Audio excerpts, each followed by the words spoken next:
My friends, we are almost there. Indeed, we are here in the Gospel of Matthew. Jesus is born. Jesus is born in this text. Pay no attention that it's not yet Christmas Eve. But we get a lead in to the story, a lead in talking about Joseph. Last week we talked a little bit about Mary. Mary sang that song of joy, but that was in a different gospel, the Gospel of Luke. This is Matthew's story. And Matthew has a different tale to tell us, and probably different intentions behind the telling of that story. So what is going on here? Joseph, we're getting caught up. Joseph and Mary are engaged. So they're already married, they're just not living together yet. Because you even hear that it says that this is the wife and this is the husband, and they are bound to one another. But oops, there's a baby brewing. Something has happened, and Joseph, being the upright man that he is, he's not going to cast aside Mary in a public fashion, which he could, which the law said he could. And the law had even said previously that he could make her be put to death under suspicion of adultery. But he doesn't. He said, I'm just going to put her away quietly. And then has this dream, is encountered by the divine or a messenger of God. Say, nah, hold up. Pull back. This child has been conceived by the Holy Spirit. There's something more going on here. And Joseph follows along, upright, faithful man that he is, and takes Mary as his wife. Well, kind of, because back in those days you took a woman as your wife, and we know he didn't take her as his wife from the final sentence that said that not until Jesus was born did he experience Mary in that way. But he did good, right? Joseph was a stand-up guy. Joseph was a faithful man. But I wonder, is that what Matthew is trying to get at here? Follow in the way of Joseph, be obedient like Joseph, listen to God like Joseph did. Not a bad message. There's something good there. But as I've been exploring this text and reading some commentary on it and connecting it with our broader story, which sometimes, let's be honest, we don't do. We focus in on what's right in front of us and forget about the bigger picture. There's a much bigger picture going on here. This story is told in the Hebrew tradition, the Jewish tradition, right? Jesus was Jewish. Joseph, here in our story, is Jewish. Matthew was Jewish. He was maybe a Christian Jew. Mary was a good Jew too. We have all of this history, thousands of years of experience, thousands of years of stories that had been told prior to this time. Matthew was thought to have been written somewhere toward the end of the first century, maybe 80, 90, something like that. So we had all of this to draw on. And even more, because there wasn't just the Hebrew Bible, the text that some of us refer to as the Old Testament. There wasn't only that, but people expounded on that. People had their own commentaries. They filled in blanks. They told more story. And there's more story that connects with our story here. There was an understanding. There were some stories being told around this time, by this time, about another tremendous leader in the history of the Hebrews. Anybody ever heard of a guy named Moses? Yeah, right? Moses, great deliverer, right? He was the one who helped God's people come out of Egypt, out from under oppression and slavery from Pharaoh, right? There was this whole thing about 12 plagues. Is this ringing a bell for some of you? There's a story about how Jesus was placed, see, I'm even getting confused here. Moses being put into a basket and put in a river, right? You remember that story? And then Moses' sister found him and gave him to who? But to Pharaoh's daughter to raise. But she needed a Hebrew nurse.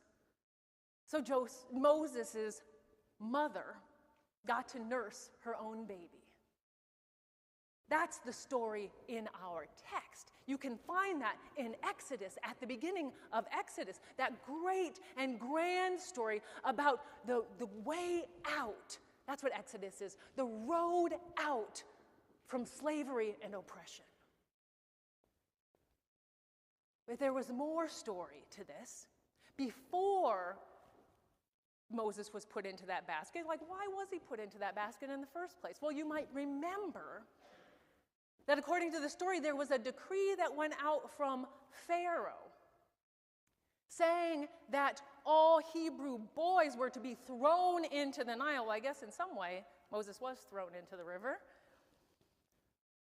After he wasn't successful in trying to get the midwives to off the kids as soon as they were out of the womb, at least the little boys, he made a decree that all these little boys would be murdered, would be killed, because he was afraid. He was afraid that the Hebrews were becoming too populous and that they could take them over.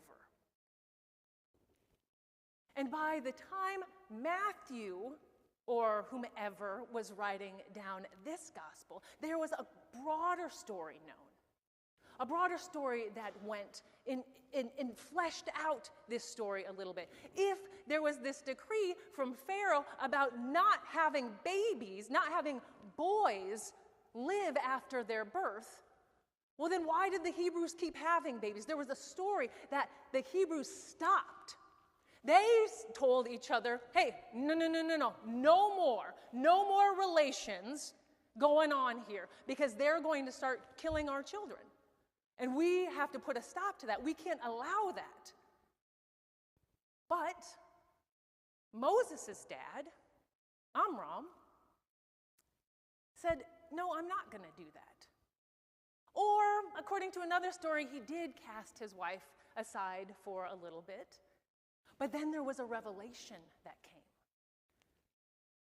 Even his sister, Moses' sister, Miriam, had a dream that her little brother, her parents' offspring, was going to deliver Israel, the Hebrew people.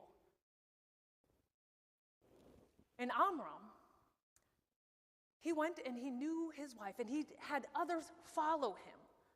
There is this piece of this story that's about this separation. There's a separation, there is a revelation that something is going to be special about this child, that God is affirming Moses' parents to go forward in procreating, and there is this union, and a baby is born, and the rest is, well, at least ancient history. I don't know if you can call it history, but at least it's our stories, right? It's our faith tradition and our story. I don't know if any of you have heard much about Matthew, but Matthew kind of likes Moses. Matthew is pretty tight with Moses. Again, a good Jew. And I think, having read the commentaries, I think that this is a part of that appreciation of Moses and the comparison of Moses and Jesus that is started right here at the conception. Because you get it later, right? You have the stories about Jesus having to flee, Jesus' family having to flee. Why? Do you remember? Do you remember what happens after those so-called wise men, those wise ones, those magi, come and visit Jesus, the newborn baby? They have a dream, right? Because King Herod wants them to tell him, where is this newborn child? Because he is afraid that somebody is going to usurp his power. And so Joseph is warned again, and he sets off to Egypt.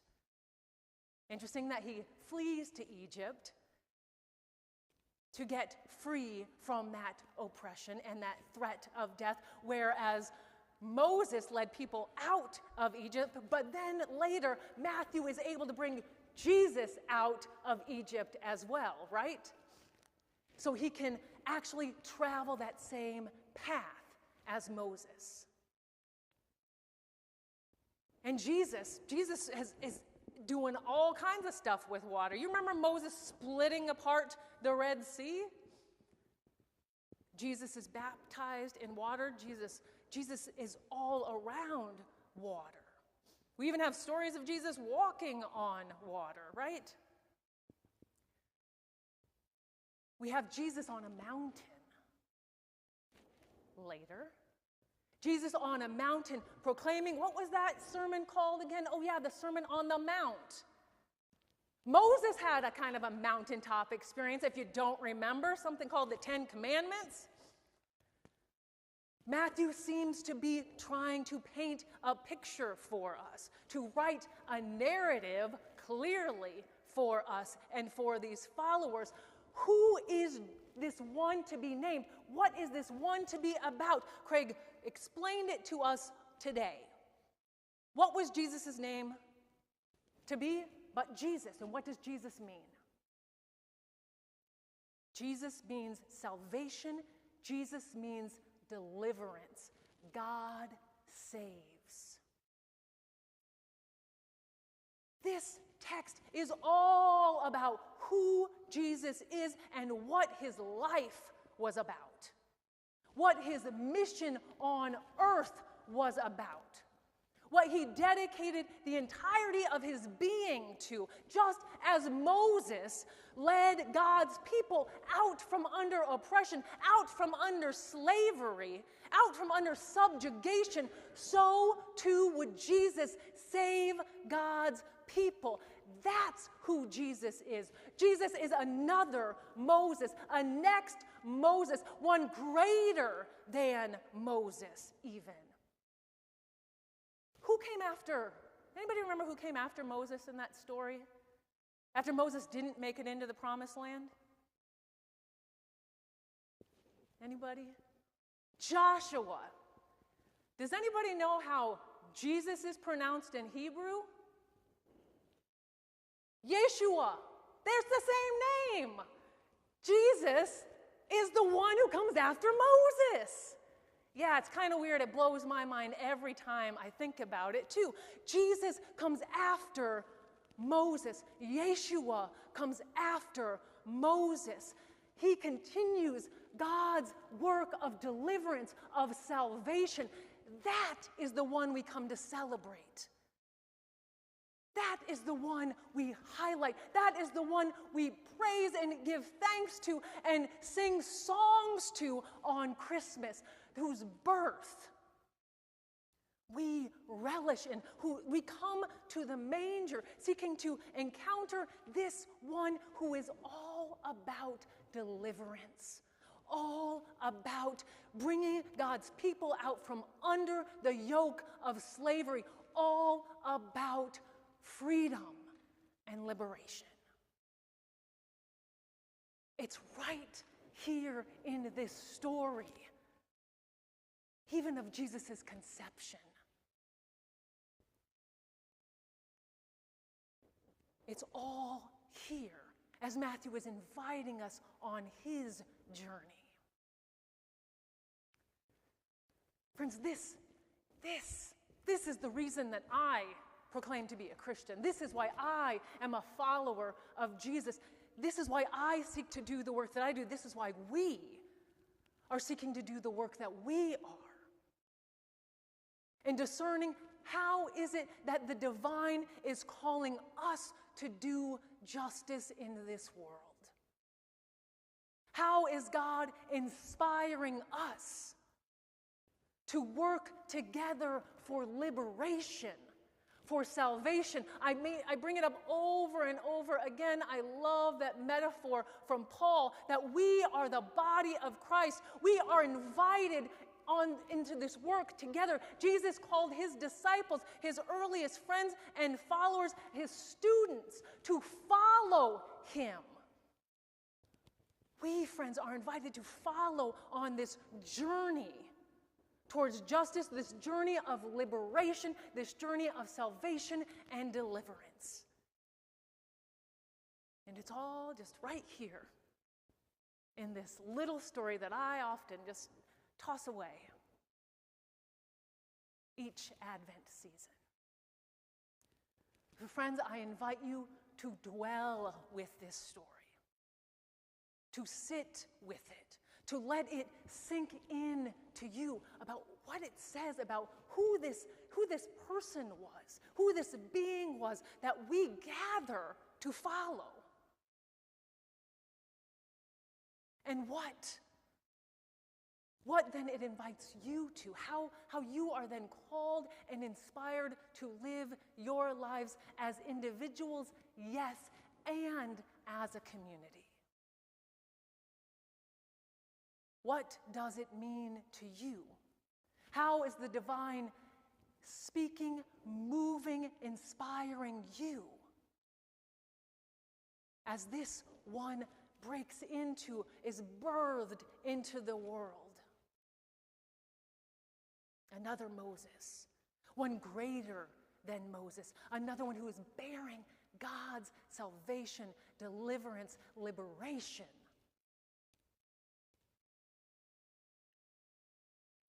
That's the kind of love God has for us.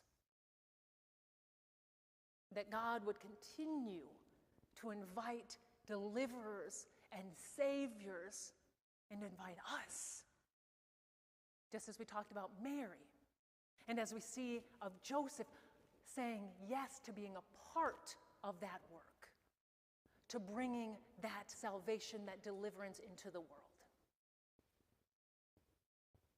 Friends, I invite you to consider what it is, indeed,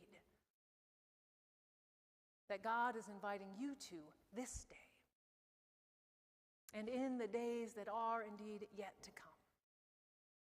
Friends, let us be together now for a moment of reflection. Let us be together now for a moment of meditation. Let us be together now for a moment of pause.